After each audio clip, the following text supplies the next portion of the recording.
আসসালামু আলাইকুম। আমন্ত্রণ রইল আজকের রেসিপি দেখার জন্য। আশা করছি কাছে দূরে সবাই অনেক বেশি ভালো আছেন। শোল মাছ রান্না করব। এভাবে রান্না করলে যারা শোল মাছ খায় না তারাও অনেক মজা করে খেয়ে নেবে। তো লাউ দিয়ে শোল মাছ রান্না স্বাস্থ্যের জন্য অনেক বেশি উপকারী। এখন খুব বেশি গরম পড়েছে। এই গরমের দিনে লাউ খাওয়া কিন্তু অনেক ভালো। তো মাছ নিয়ে নিলাম, 1 বাটি পরিমাণ মাছ, লবণ, হলুদ এবং শুকনো মরিচের গুঁড়ো সামান্য দিয়ে মেখে নিলাম এবং তেলে ভেজে নেব। তো আজকের রেসিপিগুলো ভালো লাগলে অবশ্যই কিন্তু লাইক, কমেন্ট এবং শেয়ার করতে পারেন আর চ্যানেলটাকে সাবস্ক্রাইব করে নিতে পারেন। এখানে তেলের মধ্যে দিয়ে দেব, খুব বেশি কড়া করে ভাজার কিন্তু খুব দরকার নেই, হালকা লাল করে ভেজে নেব এবং 5 থেকে 7 মিনিট সময় লাগবে।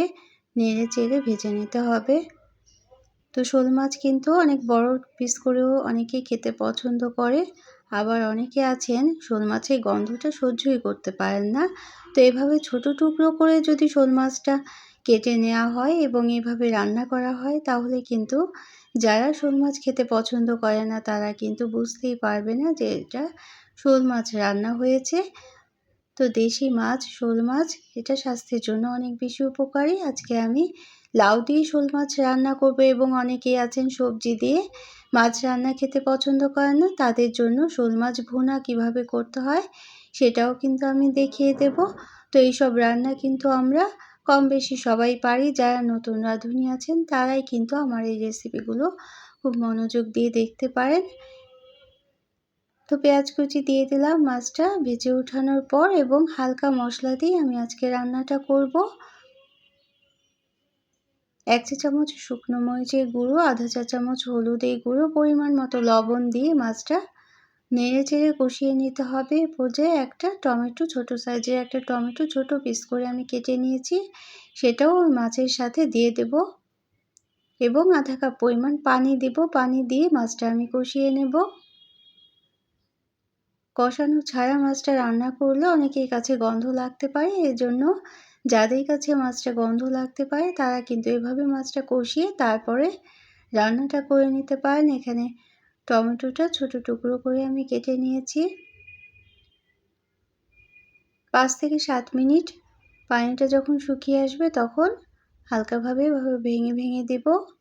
এটা কিন্তু অপশনাল, এটা নাও করতে পারেন।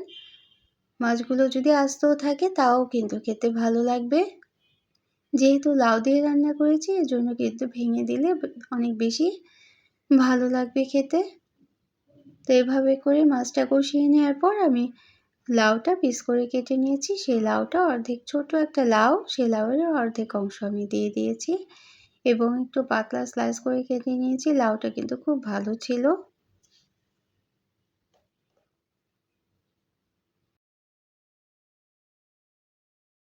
মাছটা কষানোর এই পর্যায়ে অবশ্যই কিন্তু 1/4 চা চামচ জিরে গুঁড়োটা দিয়ে দিতে পারেন, তাহলেও কিন্তু মাছের টেস্টটা অনেক বেশি ভালো আসবে।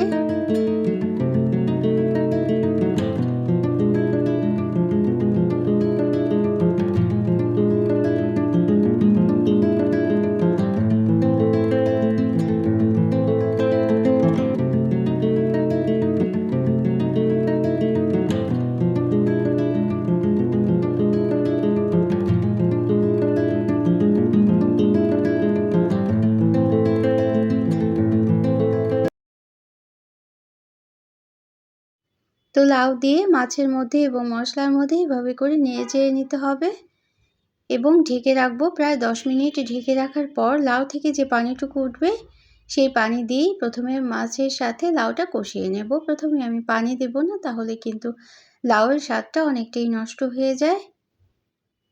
10 মিনিটে ঢেকে রাখার পর যতটুকু পানি উঠেছিল সেই পানি দিয়ে আমি কিছুটা সময় নেড়ে কষিয়ে নিয়েছি। এখন আমি আরও 1 কাপ পরিমাণ পানি দিয়ে দেব ঝোলের জন্য। ঝোলটা কিন্তু যার যার পছন্দ অনুযায়ী, রুচি অনুযায়ী খেতে পারেন। আমরা কিন্তু তরকারিতে খুব বেশি ঝোল খেতে পছন্দ করি না, এজন্য 1 কাপ পরিমাণ পানি দিয়েছি। চাইলে কিন্তু পানির পরিমাণটা আরেকটু পর্যন্ত বাড়িয়ে দিতে পারেন। তো আজকে আমার এই চ্যানেলটাকে যারা প্রথম ভিজিট করছেন তারা কিন্তু চাইলে চ্যানেলটিকে সাবস্ক্রাইব করে বেল বাটনটাকে একটা প্রেস করে রাখতে পারেন, তাহলে নোটিফিকেশন পেয়ে পরবর্তী রেসিপিগুলো দেখে নিতে পারবেন। তো পানি দেওয়ার পর বা ঝোলের পানিটা দেওয়ার পর আমি আরও 10 মিনিট ঢেকে রান্না করে নেব এবং তাতেই কিন্তু আমাদের লাউ রান্নাটা হয়ে যাবে। 10 মিনিট পর লাউগুলো পুরোপুরি কুক হয়ে গিয়েছে, খুব সুন্দর নরম হয়ে গিয়েছে যেহেতু লাউটা খুব ভালো ছিল এবং কচি ধরনের ছিল। এখন আমি ধনেপাতা কুচি ছড়িয়ে দিয়ে পরিবেশন করে নেব।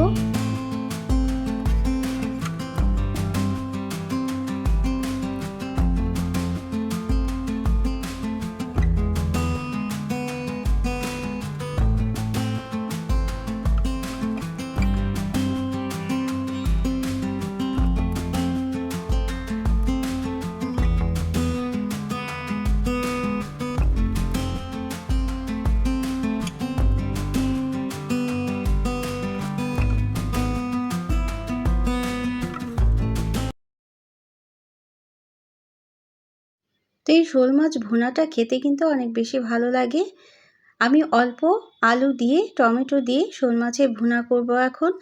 যারা সবজি দিয়ে শোল মাছ খেতে পছন্দ করেন না তারা কিন্তু ঠিক এভাবে করে নিতে পারেন। তো মাছটা প্রথমে আমি লবণ এবং হলুদ দিয়ে মেখে নিয়েছি, তারপর তেলের মধ্যে ভেজে নেব। এটাও কিন্তু আমি খুব বেশি সময় কড়কড়া করে ভাজবো না, হালকা করে ভেজে নেওয়ার পর উঠিয়ে নেব এবং ছোট পিস করেই কেটে নিয়েছি। তো চাইলে কিন্তু আস্ত টুকরো শোল মাছও এভাবে করে ভুনা করে রান্না করে নিতে পারেন।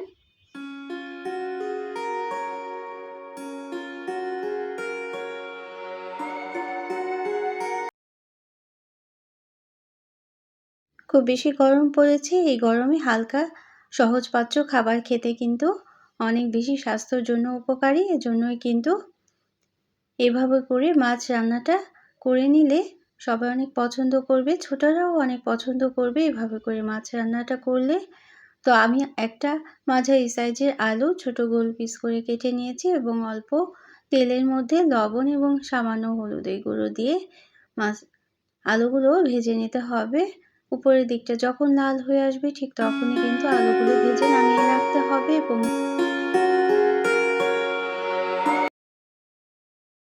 তো কড়াইতে পরিমাণ মতো তেল দিয়ে দিলাম এবং তেলের মধ্যে পেঁয়াজ মিহি করে কুচি করে নিয়েছি সেই পেঁয়াজটাও দিয়ে দিলাম। পেঁয়াজ হালকা লাল রং করে ভেজে নেওয়ার পর 1 চা চামচ পরিমাণ আদা রসুনের পেস্ট, আধা চা চামচ হলুদের গুঁড়ো এবং 1 চা চামচ শুকনো মরিচের গুঁড়ো এবং পরিমাণ মতো লবণ দিয়ে দিলাম। দিয়ে মশলাটা খুবই ভালোভাবে কষিয়ে নিতে হবে।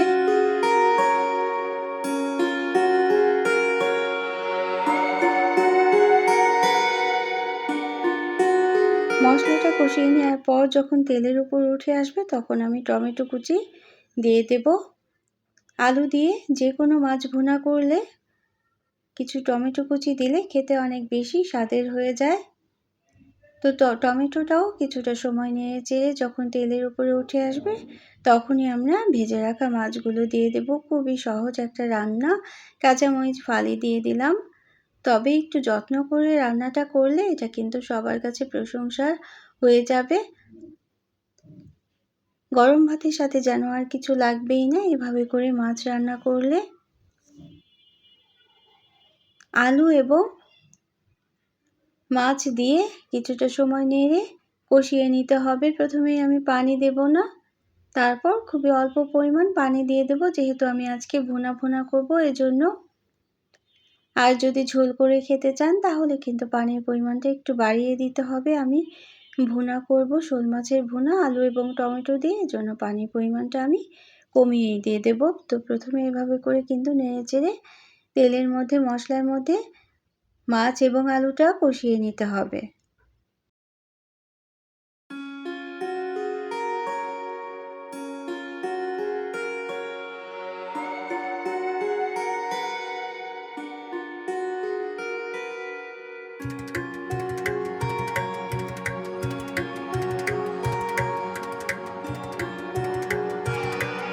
তো পানি দিয়েও কিছুটা সময় নিয়েছে রান্না করে নেওয়ার পর আমরা ধনেপাতা কুচি ছড়িয়ে দেব। অনেকটাই কমে আসছে। এভাবে ভুনা করেই এই শোল মাছ ভুনাটা খেতে অনেক বেশি সুস্বাদু হয়ে যায়। এবং পরিবেশন করে নেব। তো এই পর্যন্ত যারা দেখলেন একটা লাইক দিতে ভুলে গিয়েছেন, অবশ্যই একটা লাইক দিয়ে দিতে পারেন। প্রয়োজনে কমেন্ট করতে পারেন কেমন লাগলো তা জানিয়ে, এবং শেয়ার করতে পারেন ফ্রেন্ডস অ্যান্ড ফ্যামিলির সাথে। আর যারা এতটা সময় কষ্ট করে থাকলেন তাদের জন্য রইল অনেক অনেক ভালোবাসা, অনেক অনেক শুভকামনা। আর ফেসবুক থেকে দেখলে অবশ্যই কিন্তু পেজটাকে ফলো করে রাখতে পারেন। অন্য কোনো দিনে অন্য কোনো রেসিপি নিয়ে আসবো। Thanks for watching. Allah Hafiz.